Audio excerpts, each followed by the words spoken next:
ಯಾವುದೇ ಚರ್ಚೆ ಬಂದಾಗ ಆ ಮುಖ್ಯಮಂತ್ರಿಗಳು ಹೌದು ನನ್ನನ್ನ ಬದಲಾಯಿಸ್ತಾರೆ ಅಂತ ಯಾವ ಮುಖ್ಯಮಂತ್ರಿಗಳು ಹೇಳೋದಿಲ್ಲ.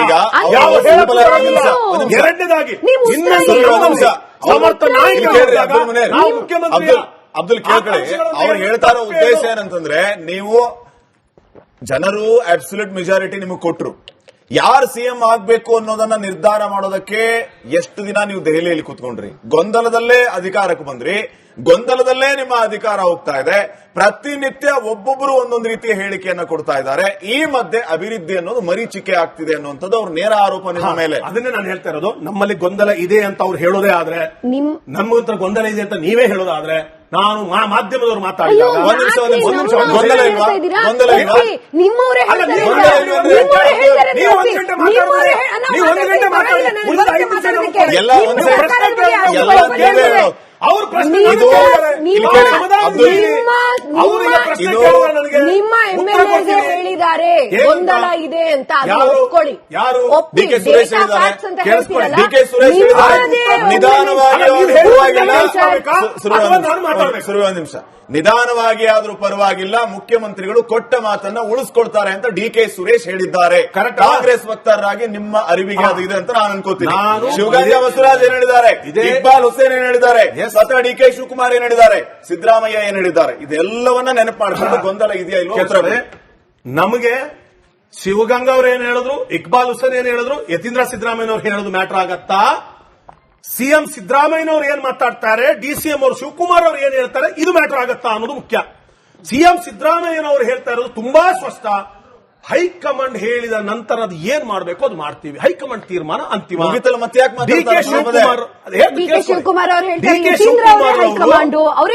ಮುಖ್ಯಮಂತ್ರಿ ಆಗಬೇಕು, ಅವ್ರನ್ನ ಬಿಟ್ಟು ಅವ್ರು ಇಳಿಬೇಕು ಅನ್ನುವಂತ ಎಲ್ಲಿನೂ ಹೇಳಿಲ್ಲ. ಆರೋಗ್ಯಕರವಾಗಿ ಎಲ್ಲಿನೂ ಒಂದಿಷ್ಟು ಎಳ್ಳಷ್ಟು ವ್ಯತ್ಯಾಸಗಳನ್ನ ಕಾಣಬೇಕು. ಸರ್ಕಾರವನ್ನು ಆಡಳಿತಕ್ಕೆ ಒಂದು ಎಳ್ಳಷ್ಟು ತೊಂದರೆ ಆಗಿರುವಂತದ್ದು.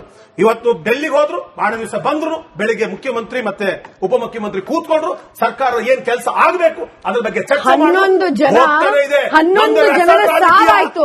ಇಲ್ಲಿಂದಲೇ ಹತ್ತಿರದಲ್ಲಿರುವಂತಹ ಚಿನ್ನಸ್ವಾಮಿ ಸ್ಟೇಡಿಯಂ ಅಲ್ಲಿ ನಿಮ್ಮ ಮುಖ್ಯಮಂತ್ರಿಗಳು ಉಪಮುಖ್ಯಮಂತ್ರಿ ಜಗಳದಲ್ಲಿ ಮಧ್ಯದಲ್ಲಿ ದಯವಿಟ್ಟು ನಿಮ್ಮ ಸರ್ಕಾರದ ಬಗ್ಗೆ ಮಾತಾಡಿ. ಹೌದು, ಯಾಕೆ ಹೋಗ್ಬೇಕು? ಏನ್ ಗರ್ವದಿಂದ ಹೇಳ್ತೀರಾ ಇದನ್ನ? ಏನ್ ಗರ್ವದಿಂದ ಹೇಳ್ತೀರಾ? ಸಾರ್ವಜನಿಕರು ಪ್ರಶ್ನೆ ಮಾಡುವ ಅಧಿಕಾರಕ್ಕೆ ಕೇಳಬಹುದು, ಆದ್ರೆ ಯಾವ ನೈತಿಕತೆ ಇಟ್ಕೊಂಡು ಬಿಜೆಪಿ ನಿಮಗೆ ನೈತಿಕತೆ ಇಲ್ಲ ಸರ್ಕಾರ ನಡೆಸೋದಿಕ್ಕೆ.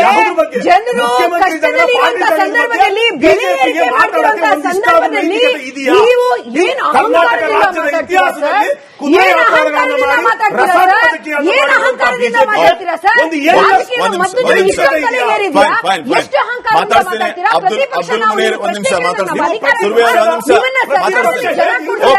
ಜನನ ನಿಮ್ಮನ್ನ ಇಳಿಸ್ತಾರೆ.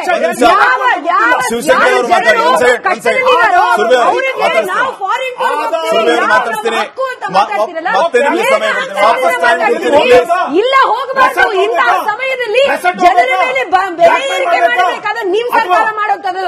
ಡಿ ಕೆ ಶಿವಕುಮಾರ್ ಅವರು PhD ಮಾಡಿರೋದ್ರಲ್ಲಿ, ಡಿ ಕೆ ಶಿವಕುಮಾರ್ ಅವರು PhD ಮಾಡಿರೋದ್ರಲ್ಲಿ ನೀವು ಜನರಿಗೆ ಏನ್ ಮಾಡಿಲ್ಲ.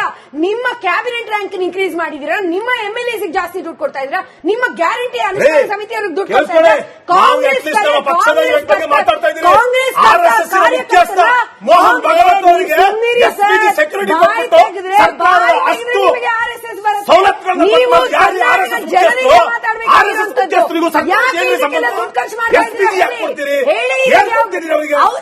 ನಿಮ್ಮ ಸೋನಿಯಾ ಗಾಂಧಿ ರಾಹುಲ್ ಗಾಂಧಿಗೆ ಎಲ್ಲಿಂದ ಬಂತು ಎಸ್ಪಿಜಿ ಪ್ರೊಟೆಕ್ಷನ್? ಅವರು ಯಾವ ಕಾನ್ಸ್ಟಿಟ್ಯೂಷನ್ ರಾಹುಲ್ ಗಾಂಧಿ ಮನೆ ಖಾಲಿ ಮಾಡಿಸಿದವರು, ರಾಹುಲ್ ಗಾಂಧಿ ಮನೆ ಖಾಲಿ ಮಾಡಿಸಿದವರು, ಮನೆ ಖಾಲಿ ಮಾಡಿಸಿದವರು, ಎರಡು ಬಲಿದಾನ ಇಡೀ ದೇಹ ಚಿಂದಿ ಆಗಿದೆ. ರಾಹುಲ್ ಗಾಂಧಿ ಅವರ ತಂದೆ ಸೋನಿಯಾ ಗಾಂಧಿ ಅವರು ಎಲ್ಲರೂ ಸ್ಯಾಕ್ರಿಫೈಸ್ ಮಾಡಿರುವಂತದ್ದು ಬರೀ ಗಾಂಧಿ ಪರಿವಾರ ಅಲ್ಲ. ದಯವಿಟ್ಟು ಒಂದು ನಮಗೆ ಹೇಳಿದ್ರೆ 100% ನಿಮಗೆ ಕರ್ನಾಟಕ ಜನತೆಗೆ ಬೆಲೆ ಏರಿಕೆ ಮಾಡಿರುವಂತಹ ಹೇಳ್ತೀನಿ ದೊಡ್ಡ ಮಾತು ನಿಮಗೆ. ಒಂದು ಸ್ವಲ್ಪ ಬೆವರು ಸಹ ಬಂದಿದೆ ಈ ದೇಶದ ಅಖಂಡತೆಗಾಗಿ, ಈ ದೇಶದ ಸ್ವತಂತ್ರಕ್ಕಾಗಿ ಅಥವಾ ಯಾವುದಕ್ಕಾಗಿ. ಬಿಜೆಪಿ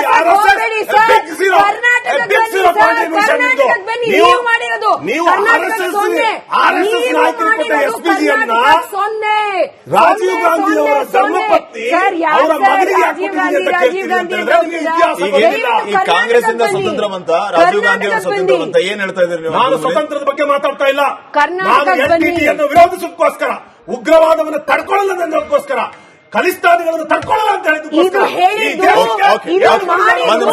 ಸಮಯ ಕೊಡ್ತೀನಿ ಮತ್ತೆ ಪ್ಲೀಸ್.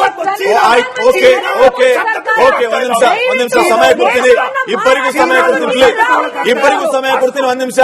ಶಿವಶಂಕರ್ ಅವರು, ಈಗಾಗಲೇ ನಾವು ವಾಸ್ತವದ ವಿಚಾರವಾಗಿ ಮಾತಾಡೋಣ. ನಾನು ಆಗ್ಲೇ ಆರಂಭದಲ್ಲಿ ಹೇಳ್ತಾ ಇದ್ದೆ, ಈಗ ಪಾರ್ಟಿಯ ವಕ್ತಾರರಾಗಿರೋದ್ರಿಂದ ಅವರವರ ಪಾರ್ಟಿಯನ್ನ ವಹಿಸ್ಕೊಂಡು ಮಾತಾಡಬೇಕಾಗುತ್ತೆ, ಅದು ಅವರ ಕೆಲಸ. ಆದ್ರೆ ವಾಸ್ತವದ ವಿಚಾರವಾಗಿ ಇಡೀ ರಾಜ್ಯದ ಜನ ನೋಡ್ತಾ ಇರ್ತಾರೆ. 1000 ದಿನದಲ್ಲಿ ಸಿದ್ದರಾಮಯ್ಯ ಸರ್ಕಾರ ಮಾಡಿದ್ದೇನು, ಮಾಡಬೇಕಾಗಿರೋದೇನು ಅಂತ ಹೇಳಿ ಪತ್ರಕರ್ತರಾಗಿ ನನಗೆ ಮತ್ತೆ ಇದೆ. ಈ ಆರ್ಥಿಕತೆಯ ವಿಚಾರ ಕಾಡುತ್ತೆ, ಅಭಿವೃದ್ಧಿಯ ವಿಚಾರ ಕಾಡುತ್ತೆ, ಮೂಲ ಸೌಕರ್ಯಗಳ ವಿಚಾರ ಕಾಡುತ್ತೆ. ಶಾಲೆಯಲ್ಲಿ ಶಿಕ್ಷಕರಿಲ್ಲ ಅಂತ ಹೇಳಿ ಶಾಲೆಗಳನ್ನು ಮುಚ್ಚುವ ಹಂತಕ್ಕೆ ಈಗ ಹಲವು ರೀತಿಯ ಚರ್ಚೆಗಳು ಆಗ್ತಾ ಇದೆ.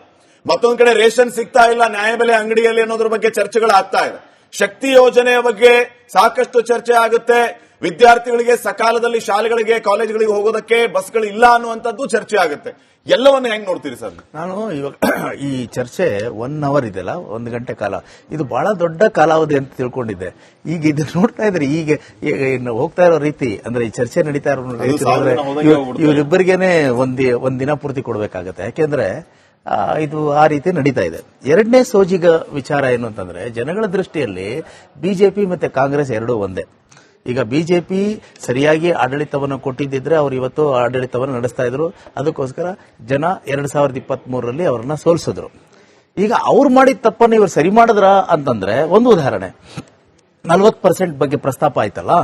ಈಗ 40%, 40% ಕಾಂಟ್ರಾಕ್ಟರ್ಸ್ಗೆ ಏನು ಕಿಕ್ ಬ್ಯಾಕ್ ಕೊಡಬೇಕು ಅನ್ನೋ ತರದ್ದು ಒಂದೇನು ಪ್ರಚಾರ ಆಯ್ತು, ಅದರಿಂದ ಬಿಜೆಪಿನವರು ಸರ್ಕಾರ ಕಳ್ಕೊಂಡ್ರು.